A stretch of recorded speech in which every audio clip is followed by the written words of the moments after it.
I'm Quincy, here live for Studio Q. We are at DIVAS Simply Singing. Check us out. I'm not a diva. Yeah.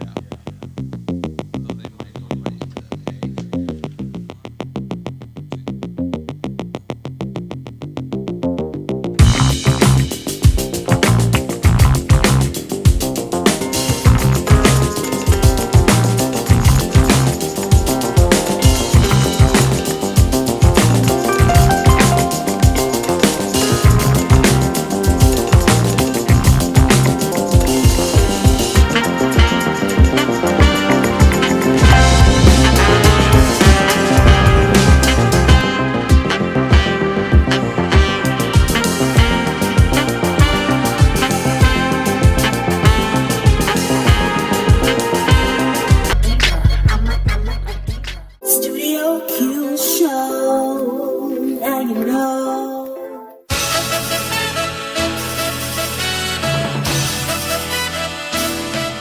I feel excited. I cannot believe that we're actually doing the 23rd. I mean, that means we're 2 years away from the 25th. And oh my God, no one could have told me that we would be doing DIVAS Simply Singing 25 years, almost 25 years. It's amazing. That's a whole child, and I've got two. I'm glad to be here. Sheryl and I, we've had some fun today in rehearsal.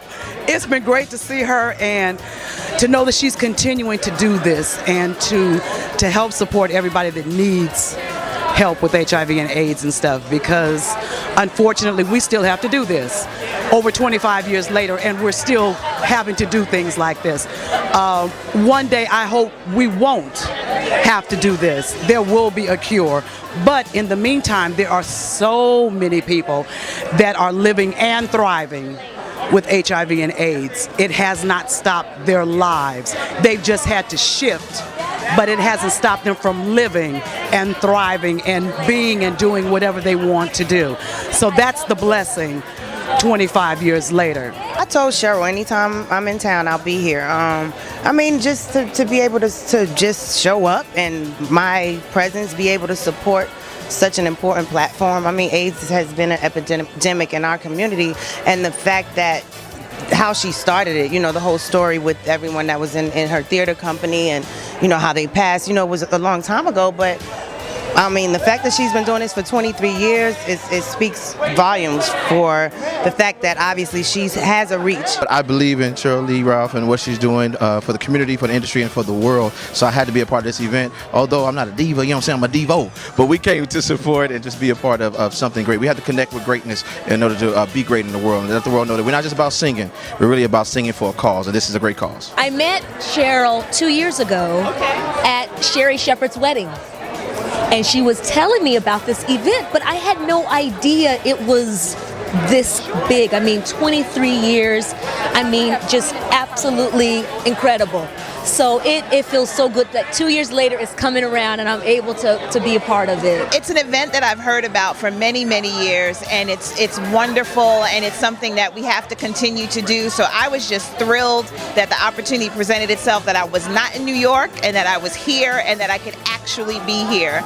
So I'm very excited and really honored to be here. It's my first time actually taking the stage.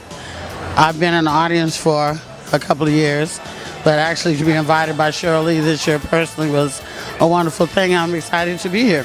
It's an honor to know that Miss Ralph would think highly enough of my contributions to help. Here she comes right now to even invite me into such a prestigious event. Yes, she's the queen. Yes, she's the queen to be 1 in a million. She's the queen to be. That's too much. I'm cutting up. I don't sing like that. Don't you think that's how I sing? I'm cutting up. For the baby to come out to support, of course, Miss Sheryl Lee Ralph. Miss Sheryl Lee Ralph, she brought me here. She said she wanted us to come on stage and do some things. I think I've done this for like 7 years, and I missed last year, and it's the first time I've missed in quite a while, but I've done it for about 7 years. The importance of the message that she's trying to spread, now we definitely need to find a cure, but what I love about Sheryl Lee is that she spreads love and she's out to abolish fear and ignorance. There's a lot of fear in connection with this disease and a lot of ignorance, and I think that we could eradicate a lot of the fear if we could get rid of the ignorance. There are still people who are shunned culturally and in their communities and even by family members because of this disease, and that has to stop. It has to stop. You know, it's affecting, there's not one of us that hasn't been affected by this disease, but I think that the worst thing that can happen after a diagnosis is to not be embraced, to not be loved, to not have people extend themselves to you, and even worse, to withdraw themselves from you if they've been always there.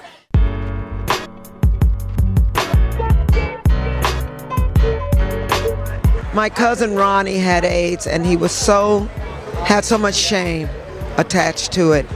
And that's why we're here tonight, to say, you know, we're here for you. So please, don't be ashamed anymore. You don't have to. I mean, there's a cocktail to keep you alive now, but you still have to do the work and take care of yourself. That's what it's all about. I have family members who are positive, and I just want to, you know, support. Awareness and supporting makes a difference. I don't know anybody who hasn't been affected by AIDS in some way, by some family member or some friend. I was from the theater district in San Francisco in the late 70s, early 80s when AIDS was just first starting to surface. And I lost 18 friends immediately, like within a matter of weeks. There's just like one after the other within days before there was any kind of treatments or any kind of anything. And I have stacks of programs from my friends who passed away like an encyclopedia at my house. And it's a terrible, horrible thing that I hope that we can, you know, hopefully find a cure for in my lifetime, especially for the progressive number of black women who are being affected by AIDS. I don't want to say why, down low, brother, but you know, we definitely have to keep that in mind, that it's not just gay men that this is affecting. Is African American females are the highest rising number of people with AIDS, and we really need to you know, step up our game plan on that treatment situation. I've had an uncle die to the disease. I lost a cousin to this disease, and it's just, you know, so we want a cure.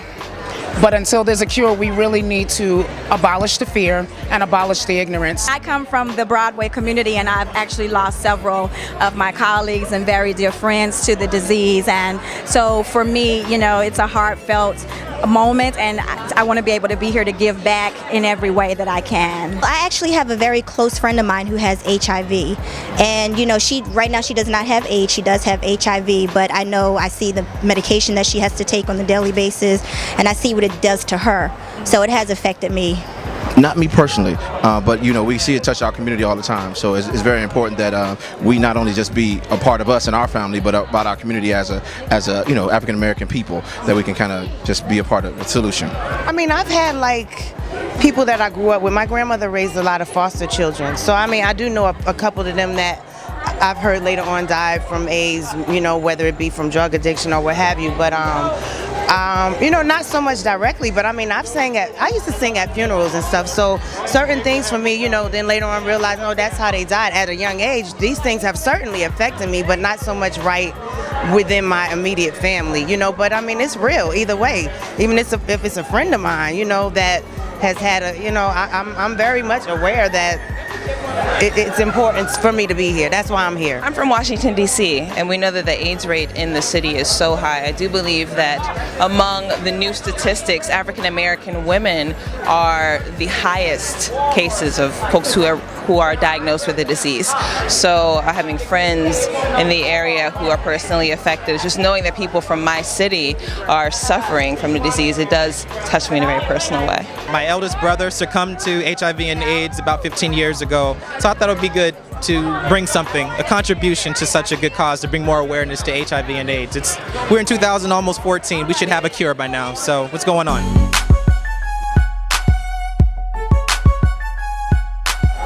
It helps by the young person that comes up to me and says, "Miss Ralph, you changed my life." That means everything. Raising the money, research, everything, it really, really helps. And making sure that people have what they need to survive, the medications and everything else that they need to live impactful lives. I firmly believe that music brings people together. It inspires people. And if we're united, that gives us an opportunity to have a conversation about things that really matter, especially the HIV/AIDS epidemic. So I thoroughly applaud Sheryl Lee Ralph and the DIVAS Foundation for producing this event for so many years. It's a historic occasion, and I am more than thrilled to be part of it. I think what Miss Sheryl Lee Ralph is doing every year with DIVAS Simply Singing, I mean, you see more and more of us out, and you know, we get to play dress up, but you know, it's for a great cause, you know, and a bigger purpose. So I definitely think these type of events, I wish we had more, and I do believe that, you know, more of us would get involved and be happy to be a part of it, you know, and donate our time and our services. When God blesses you, give back. That's why I'm here. I'm proud to be a part of this wonderful event yet again. I love Sheryl Lee Ralph. I love that she's about love. I love that she's about, you know, it's a great thing. And so I'm here, and we're going to sing somebody's troubles away tonight. Studio Q Show, now you know.